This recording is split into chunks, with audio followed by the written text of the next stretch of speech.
Hello అండి. Welcome back to Neha vlog.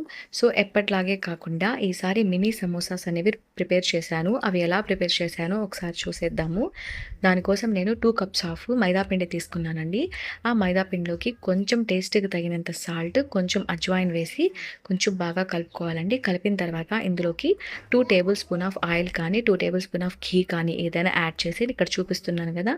So, అంతవరకు కలిపి తర్వాత కొంచెం వాటర్ వేసి ఒక చపాతీ పిండి ముద్దలాగా కలిపి దీన్ని పక్కన పెట్టుకుందామండి. ఇంకో ప్యాన్‌లో కొంచెం తర్వాత సోంఫు, కొంచెం ధనియాలు, కొంచెం జీలకర్ర బాగా రోస్ట్ చేసి దాన్ని పొడి చేసి పక్కన పెట్టుకుందామండి. సో, ఇంకో ప్యాన్‌లో ఆయిల్ వేసుకొని ఇందాక మనం పొడి చేసుకున్నాం కదా!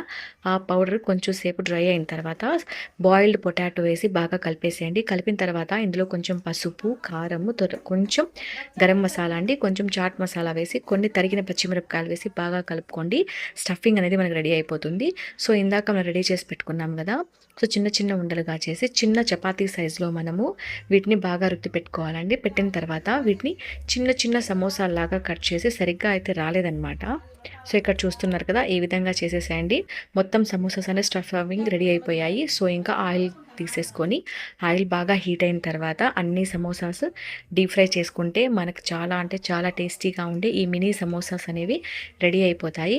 కొంచెం డిఫరెంట్‌గా అండి, ఎప్పటిలా కాకుండా మినీ సమోసాస్. పిల్లలు కూడా మినీ సమోసా అంటే కొంచెం తినడానికి ఇష్టపడతారు కదా! సో, అందుకని కొంచెం మినీ సమోసాస్ లాగా ప్రిపేర్ చేశాను.